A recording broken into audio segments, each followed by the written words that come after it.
Jeff, thanks so much for taking the time to spend with us today. We get a lot of questions around Roth versus traditional IRAs, 401ks. Can you give us a little bit of an idea of how the two of them work? Yeah, absolutely. And thanks for having me today, Andrew. Really looking forward to the discussion. Difference between a Roth and a traditional IRA. When you put money away on a pre-tax basis or in a traditional sense, you're able to claim that tax deduction right away. So it's beneficial for you. So if you think about putting that money into a traditional IRA, you're immediately able to claim that tax deduction on your taxes.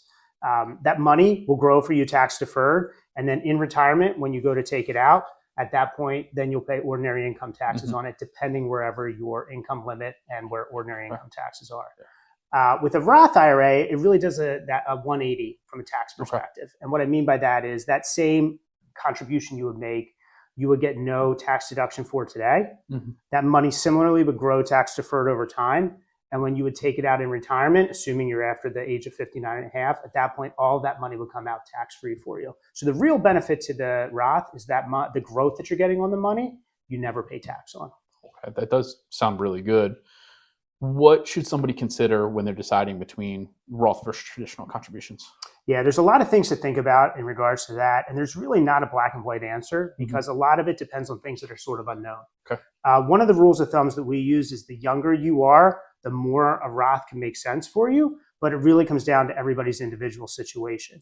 Why I say that a younger person can make more sense to do a Roth is because there's things like the unknown of tax liabilities in the future. And what I mean by that is right now, we don't know what tax rates are going to be a year or two from now, let alone 20 or 30 years from now. So oftentimes it can be more beneficial to lock in kind of that tax rate now on those dollars you put in. The other part of it is the younger you are, traditionally speaking, there's a hope that you're going to make more money over time, have a higher income, and therefore ultimately pay higher taxes down the road. So it can make sense to, again, lock in some of those rates, those tax rates right now. Again, there's no black and white answer. We sort of use a rule of thumb as if, under age 45, it really makes sense to think about doing those Roth contributions.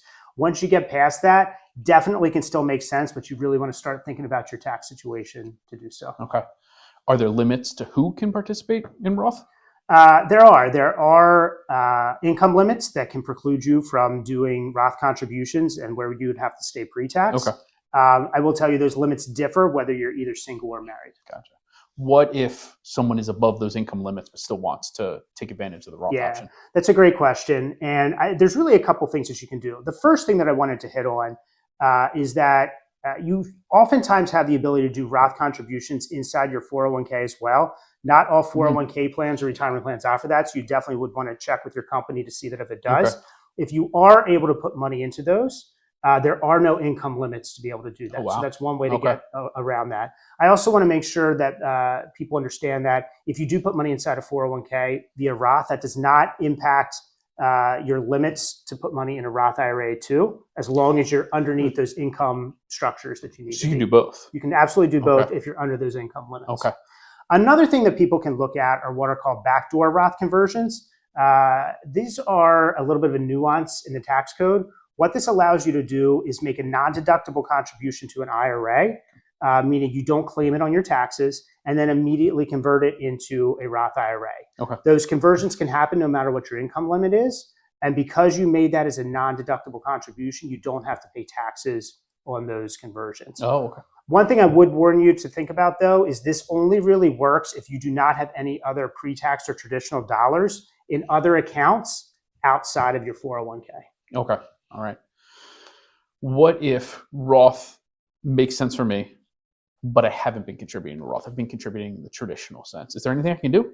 Yeah, I mean, the first thing I would do is tell you is to think about starting to make a change now. You know, just like we. I don't want to always default to talking about the 401k contributions, but for a lot of us, that's the main way we put money away. But something you might want to consider is just slowly converting those contributions over time. If you're putting in 5% into your 401k and you want to convert that into Roth, if you shift it all into Roth right away, as I talked about earlier, it's going to be a little bit more expensive and that may be a little bit of a shock to your paycheck. So maybe you want to go, 2% and 3% and then kind of over time shift it. The other thing that you can look at doing is what are called Roth conversions. I mentioned briefly about that earlier, as there's no income limitations to do it. That is where you can take some of those pre-tax dollars now, convert them into Roth dollars without, you have to pay tax on it, but you don't have to pay any penalties to do so. Really want to consult your tax professional on that because any money that you convert is going to be added to your taxable income. And you really don't want to be surprised by a tax bill at the end of the year on things. Gotcha. The last thing I'd say on that too is you can do that both inside your traditional IRA. Some plans, although it's not super common, but is becoming more, 401k plans are starting to allow you to do some of those conversions within the plan as well too. Okay. So it sounds like it really depends on an individual situation, from income, tax brackets, their current contributions, all those types of things. If people have questions on their specific situation, they want to learn more about it, how can they get a hold of us? Yeah, absolutely. I mean, check us out at sideswealth.com. You can hit the contact us now button on there, give us a call, shoot us an email, and we're more than happy to talk about your own individual situation. That's great, Josh. Thank you so much.